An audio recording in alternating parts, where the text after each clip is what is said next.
یا اے ایمان والو، جب نماز کے لیے بلایا جائے تو دوڑ پڑو. اذا نودی للصلاة من یوم الجمعۃ فاسعوا الی ذکر اللہ. جب جمعہ کی اذان ہو جائے تو خرید و فروخت چھوڑ دو اور دوڑو اللہ کی طرف سے. جمعہ کی اذان کے بعد خرید و فروخت کرنا حرام ہے، حرام ہے. دکانیں کھول کر مت بیٹھے رہو. جمعہ کی اذان ہو گئی، وذروا البیع، اللہ نے فرمایا چھوڑ دو خرید و فروخت وغیرہ ساری چیزیں چھوڑ دو. جمعہ کی اذان ہو چکی ہے، تمہیں بلایا گیا بھی. دوڑنا ضروری ہے. دوڑنے کا مطلب اللہ کے ذکر کی طرف آ جاؤ. یہاں تو جمعہ کے لیے لوگ خطبے کے بعد انتظار کرتے رہتے، امام صاحب نماز کے لیے کھڑے ہو جائیں گے تو گھر سے نکلیں گے ہم. خطبہ بھی تمہارے لیے جمعہ کے واجبات میں سے ہے، اس میں ضروری ہے. بہرحال اللہ کریم نے اس میں سورہ جمعہ میں جمعہ کی نماز کے لیے فوراً اپنے ہاں سے نکلنے کا حکم فرمایا. صحابہ کا حال بھی یہی تھا. اور اس کے بعد اللہ فرماتا ہے جب نماز مکمل ہو جائے تو پھیل جاؤ زمین پر اور اللہ کا رزق تلاش کرو. بے شک اللہ تبارک و تعالیٰ بہترین رزق دینے والا ہے. منافقوں کے لیے بھی ایک پوری سورہ آئی ہے، سورۃ المنافقون. اور اللہ نے فرمایا اے محبوب، جب آپ کے پاس منافق آئیں اور یوں کہیں گے نشہد انک رسول اللہ، وہ کہیں گے ہم گواہی دیتے ہیں آپ اللہ کے رسول ہیں. واللہ یشہد ان المنافقین لکاذبون. محبوب اللہ گواہی دیتا ہے کہ یہ منافق جھوٹ بولتے ہیں. وہ آپ کے سامنے آ کر کہتے ہیں کہ آپ اللہ کے رسول ہیں، لیکن اللہ گواہی دیتا ہے کہ یہ جھوٹ بولتے ہیں. آپ کو میں ایک بات بتاؤں، ایک جہاد میں حضور صلی اللہ تعالیٰ علیہ وسلم کے صحابہ سب گئے تھے، اس میں منافقین بھی اس وقت شامل ہو جاتے تھے. عبداللہ بن ابی جو منافقوں کا سردار ہے، جو جنگ احد میں 300 لوگوں کو لے کر الگ ہو گیا تھا، ایک غزوے سے واپس آ رہے تھے تو ایک کنویں پر صحابہ میں آپس میں تکرار ہو گئی. یعنی مہاجر صحابی تھے ایک اور ایک مدینے کے تھے، تو مدینے والے اور مکہ والے ان دونوں میں پانی کو نکالنے میں کوئی تکرار ہو گئی. تو وہ جو عبداللہ بن ابی تھا اس نے دیکھا اور کہا ان کی بہت ہو گئی ہے، مدینے میں آ کر کے اب یہ مدینے والوں پر قبضہ کر لیے اور اب تو اتنی ہمت ہو گئی کہ مدینے والوں کے ساتھ لڑائیاں بھی کرنے لگ گئے. تو عبداللہ بن ابی نے بھڑکایا، انصار کو جا کر کے بھڑکا رہا تھا کہ یہ مکہ سے ہجرت کر کے آئے اور دیکھو اب تمہارے لوگوں کو مارنے لگ گئے ہیں، یہ جھگڑنے لگ گئے ہیں. اور اس کے بعد اس نے باتوں میں یہ کہا کہ اب ہم مدینے جائیں گے تو ہم عزت والے لوگ وہاں جتنے ذلیل ہیں سب کو ہم نکالیں گے. اس نے کس کو کہا؟ حضور صلی اللہ علیہ وسلم کو اور ان کے صحابہ جو ہجرت کر کے آئے ان کو کہا جتنے ذلیل لوگ ہیں ہم ان کو نکالیں گے. یہ اس خبیث نے کہا تھا عبداللہ بن ابی نے. یہ باتیں چلنے لگیں اور عبداللہ بن ابی نے یہ کہا تو کچھ لوگوں نے سنا تھا، حضور تک یہ بات آئی نہیں تھی. اب مدینے کی طرف جب یہ قافلہ چلا تو بیچ میں عبداللہ بن ابی کا یہ بیٹے ہیں، عاشق رسول ہیں، باپ منافقوں کا سردار ہے، بیٹا پکا عاشق رسول ہے. مدینے کے باہر ہی اپنے باپ کا راستہ روک کر کھڑے ہو گئے. کہا میں نے سنا ہے کہ تم نے اللہ کے رسول اور ان کے ساتھی جو مہاجرین صحابہ ہیں ان کو کہا کہ ذلیل لوگوں کو تم مدینے سے نکالو گے. عبداللہ بن ابی جھوٹ بولتا تھا بہت. کہا کہ کس نے کہا؟ ایسی بات نہیں ہے، ویسی بات نہیں. تو اس کے بیٹے جو تھے انہوں نے کہا جس نے بھی کہا لیکن مجھے یقین ہے کہ تو نے کہا ہوگا. اپنے باپ سے وہ لڑتے رہے. کہا کہ نہیں میں نے ان کے لیے نہیں کہا، ان کے لیے نہیں کہا، میں فلاں کے لیے کہا. وہ ضد پر کھڑے تھے کہ میں اس وقت تک تجھے مدینے میں داخل ہونے نہیں دوں گا. اپنے باپ کو، مدینہ قریب ہے، اپنے باپ سے کہتے ہیں میں اس وقت تک مدینے میں داخل ہونے نہیں دوں گا جب تک تم اعلاناً یہ نہیں کہو گے کہ تم ذلیل ہو اور رسول اللہ عزت والے. جب تک تم یہ اعلان کے ساتھ نہیں کہو گے. بیٹا اڑ گیا اور منافقین کا سردار وہ کہنے لگا، حضور پاک صلی اللہ علیہ وسلم کے پاس آ کر شکایت کیا کہ یہ میرا بیٹا ایسا ایسا میرے متعلق کہہ رہا ہے، میں بھلا آپ کی تعریف کرنے والا آدمی، میں آپ کے گن گانے والا آدمی، مجھے یہ ایسا کہہ رہا ہے. تب آیتیں اتری، یہ پورے سورہ منافقون آ گئی. اللہ نے فرمایا یقولون لئن رجعنا الى المدینة لیخرجن الاعز منها الاذل وللہ العزة ولرسولہ وللمؤمنین ولکن المنافقین لا يعلمون. محبوب یہ منافقین کہتے ہیں کہ اگر ہم مدینے لوٹ آئے تو عزت والے لوگ ہم لوگ ان ذلیلوں کو نکالیں گے. خبردار، عزت اللہ کی ہے، عزت رسول کی ہے اور عزت ایمان والوں کی ہے. اور منافقین اس بات سے بے خبر ہیں، ان کو پتہ نہیں عزت کہاں ہے. نبی پاک صلی اللہ علیہ وسلم نے یہ آیت تلاوت فرمائی. پھر اس کے بعد اس منافقین کے سردار نے خوب چیخ چیخ کر کے کہا لوگوں سنو کان کھول کر کے، ہم ذلیل ہیں اور محمد اللہ کے رسول عزت والے ہیں اور ان کے ساتھی عزت والے ہیں. تب بیٹے نے راستہ چھوڑا مدینے میں آنے. یہ صحابہ کا ایمان تھا، وہ حضور کے سامنے پھر کسی کو نہیں مانتے تھے۔ تو یہ حقیقت میں ایمان کا حصہ بھی ہے۔ الا لا ایمان لمن لا محبت لہ، جس کے پاس حضور کی محبت نہیں اس کا کوئی ایمان ہی نہیں۔ اسی کو اقبال نے بہت اچھے انداز میں کہا ہے، محمد کی محبت دین حق کی شرط اول ہے، اسی میں ہو اگر خامی تو سب کچھ نامکمل ہے، اسی میں ہو اگر خامی تو سب کچھ نامکمل ہے۔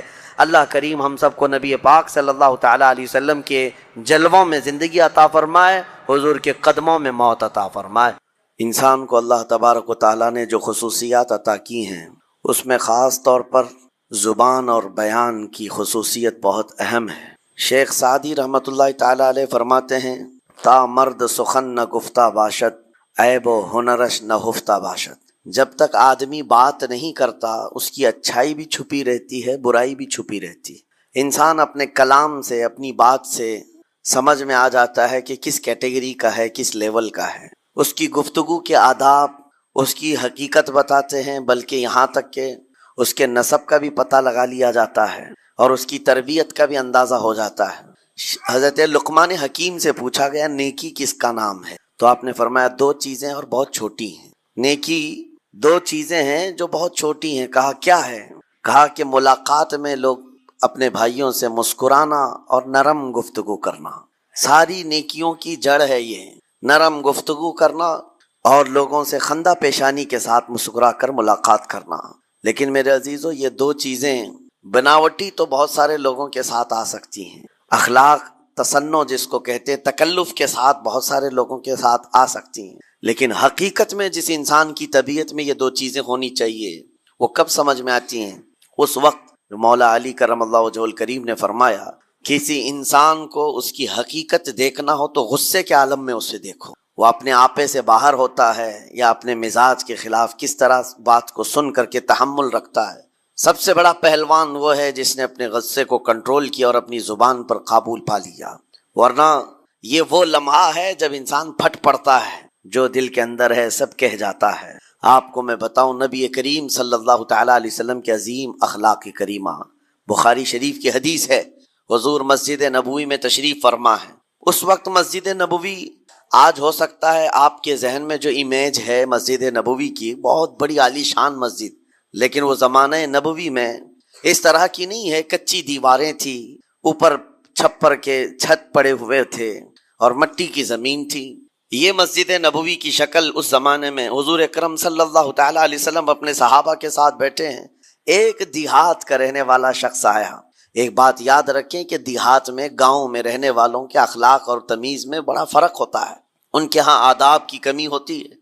وہ شخص آیا اور مسجد نبوی میں آ کر حضور صلی اللہ علیہ وسلم سے کچھ بات چیت کیا اور تھوڑی دیر کے بعد مسجد میں ہی کھڑے ہو کر پیشاب کرنا شروع کیا۔ بخاری شریف میں یہ حدیث موجود ہے، جب مسجد نبوی میں کھڑے ہو کر پیشاب کرے تو صحابہ اکرام سب دیکھ کر کے دوڑانے لگ گئے، خذوہ خذوہ، پکڑو اس کو، پکڑو اس کو، اور صحابہ دوڑاتے تھے، وہ پیشاب کرتے ہوئے بھاگتا تھا پوری مسجد میں۔ نبی پاک صلی اللہ تعالیٰ علیہ وسلم نے فرمایا دعوہ، چھوڑ دو اس کو، کر لینے دو، پیشاب کر رہا ہے مسجد میں، چھوڑ دو اس کو۔ جب وہ صحابہ اکرام حضور کا حکم سنتے ہیں سب پیچھے ہٹ گئے۔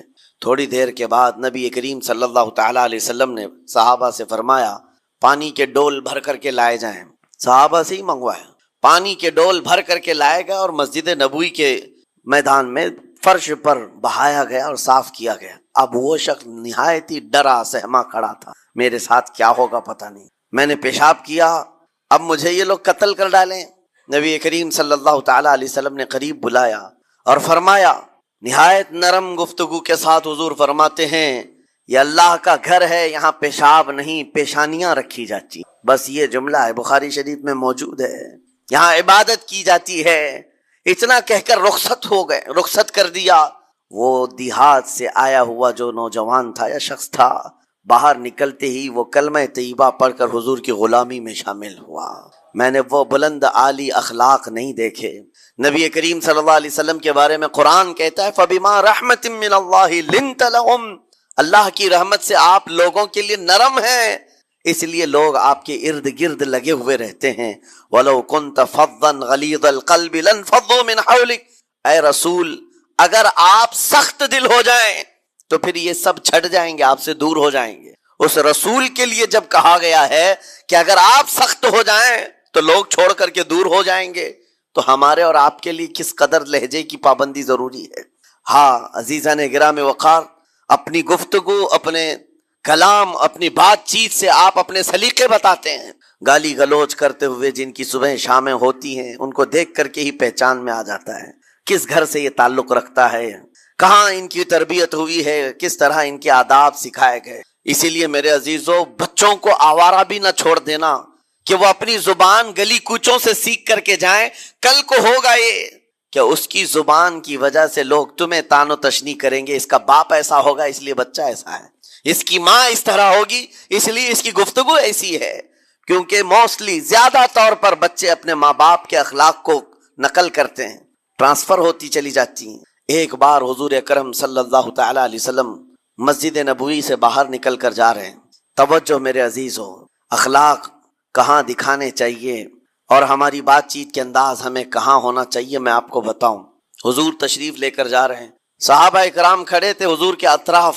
مدینہ طیبہ کی ایک بوڑھی خاتون جس کا ذہنی توازن کھویا ہوا ہے، یعنی وہ دماغی طور پر ڈسیبل ہے، اور وہ آئی جا رہی تھی۔ لوگ جب بھی اس کو دیکھتے راستہ کاٹ لیتے، وہ جس کو بھی پکڑتی تھی سنانا شروع کرتی، جو منہ میں آئے بکنے لگ جائے، اور لوگوں کو تنگی محسوس ہونے لگتی۔ صحابہ نے دیکھا کہ یہ عورت آ رہی ہے، حضور کی طرف آ رہی ہے، سب نے حضور صلی اللہ علیہ وسلم کو گھیر لیا، اس کا راستہ روکنے کے لیے۔ اب آئے گی اور نبی کریم صلی اللہ علیہ وسلم کے پاس اگر زبان درازی کرنے لگ جائے، پاگل عورت ہے، اور بک بک کرنے لگ جائے، حضور پاک صلی اللہ علیہ وسلم کے ادب میں کہیں کمی نہ آ جائے۔ صحابہ کا یہ ہمیشہ اہتمام رہتا۔ حضور اکرم صلی اللہ علیہ وسلم نے دیکھا تو صحابہ سے کہا، ہٹ جاؤ، اس کو آنے دو، ہٹ جاؤ، اس کا راستہ چھوڑ دو۔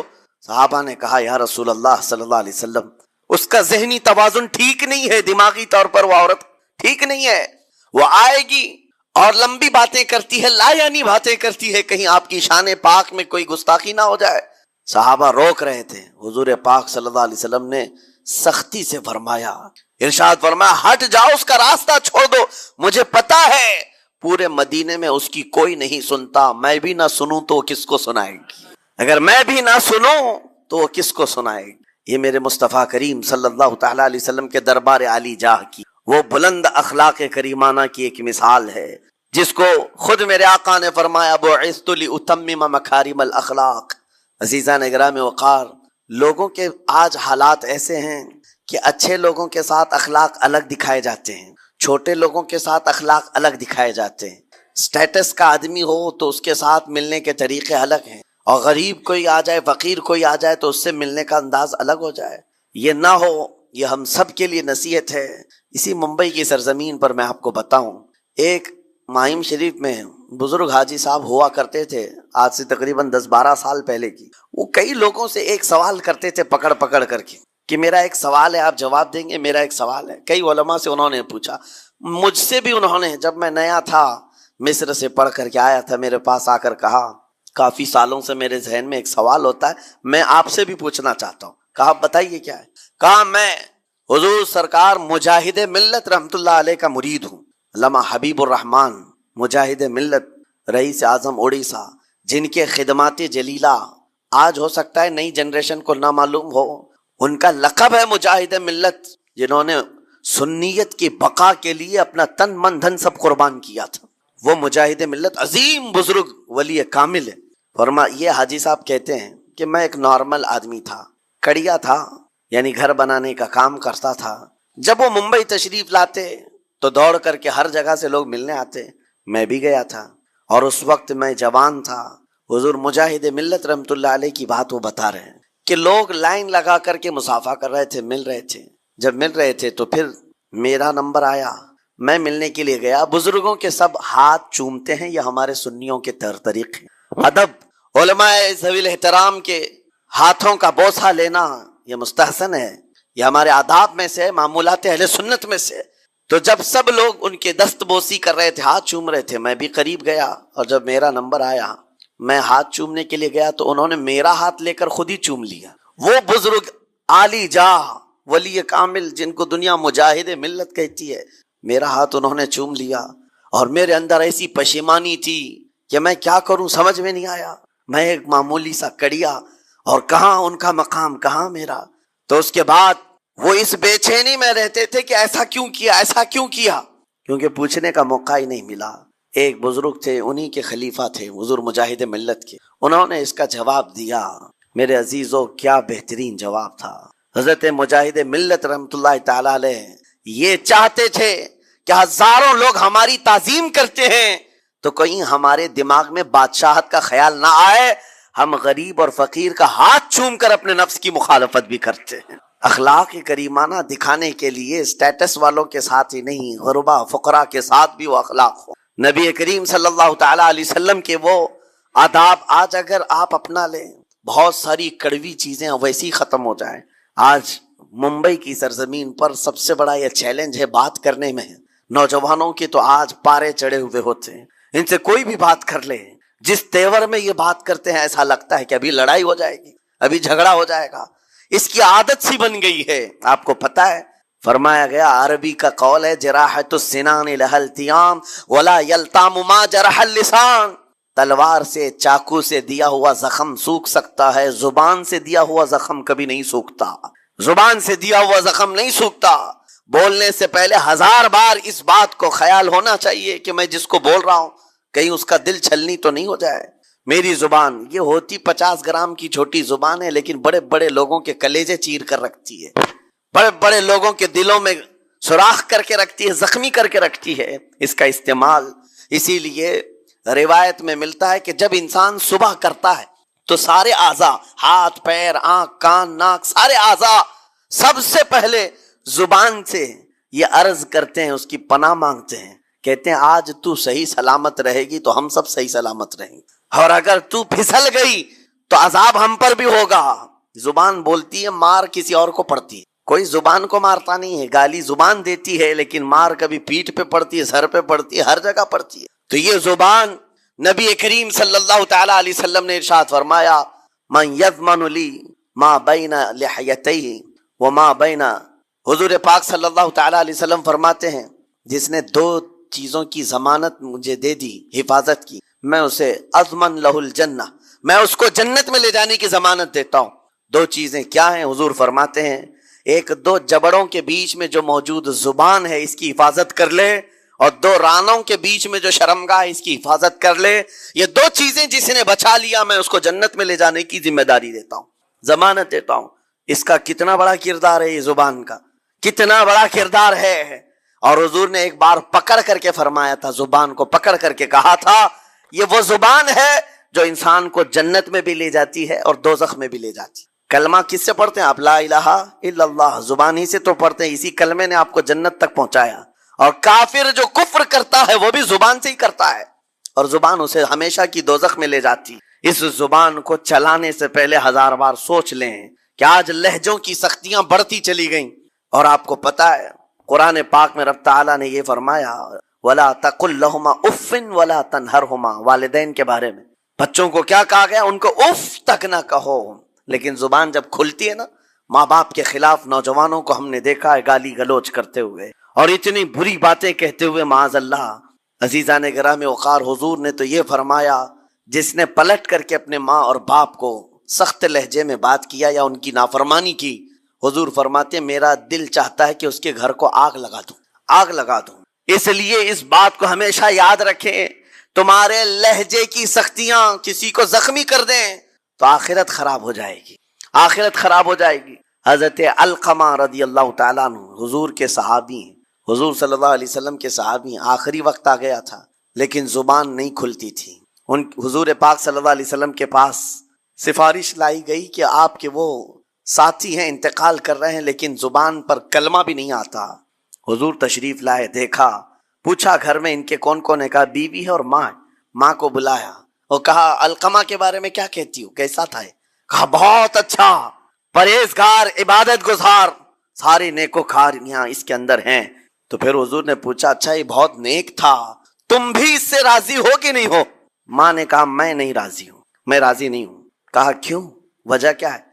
کہا یا رسول اللہ میرا اکلوتا بیٹا، میرا تنہا بیٹا تھا، بڑی محبتوں کے ساتھ اس کو پالا تھا اور جب میں نے اس کی شادی کی، اپنی بیوی کو لایا، اور جب بیوی گھر پر آ گئی تو میری بات کو ہلکے میں لیتا، اپنی بیوی کی بات کو فوقیت دیتا، ترجیح دیتا۔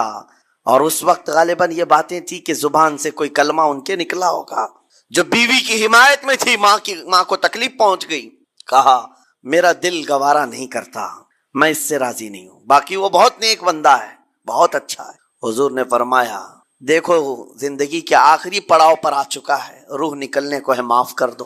وہ بھی صحابیہ تھی، انہوں نے کہا آقا آپ کا حکم ہے یا مشورہ ہے؟ اگر حکم ہے تو پھر ماننا ہے۔ حضور نے فرمایا نہیں، حکم نہیں، مشورہ ہے۔ کہا مشورہ ہے تو پھر دل نہیں چاہتا، دل نہیں چاہتا۔ حضور نے فرمایا صحابہ سے کہ لکڑیاں جمع کرو، آگ لگاؤ اور انہیں اٹھاؤ، آگ میں ڈال دو۔ آگ دہکائی گئی تو ماں کی ظاہر سی بات ہے ممتا بے چین ہو گئی۔ کہا ان کو میرے سامنے آگ میں ڈالیں گے؟ کہا ہاں، اس سے بہتر ہے کہ وہاں جلے گا، یہاں جلے۔ وہ ماں کہتی آقا آپ گواہ ہو جائیں، میں اپنے بیٹے کو معاف کرتی۔ ادھر معاف کیا، ان کی زبان پر کلمہ طیبہ جاری ہوا۔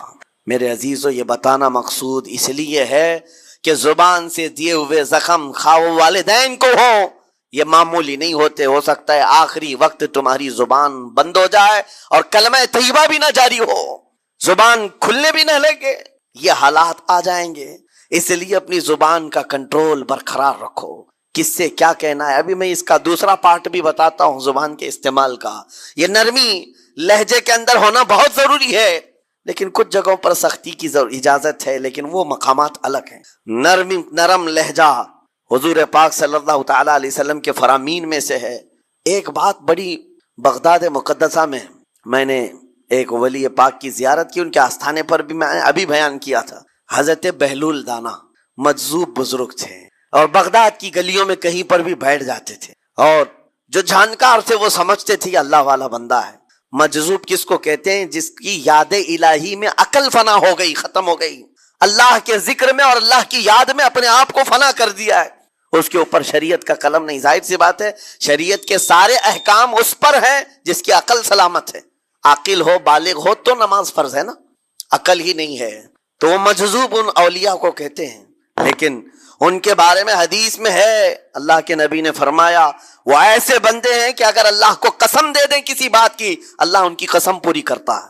وہ بہلول دانا بیٹھے ہوئے تھے، بغداد کا ایک مشہور تاجر تھا، لیکن خستہ حال تھا، بہت نقصان اٹھا چکا تھا، خسارے میں چل رہا تھا، بزنس پورا لاس میں، اور وہ پریشان حال بہلول دانا کے پاس آیا، گڑ گڑایا، کہا کہ حضور مجھے بچا لیں، رحم کر لیں، میں تاجر ہوں، لٹ گیا ہوں، لاس میں ہوں، کچھ آپ فرما دیں، میں کیسے اس بھنور سے نکلوں۔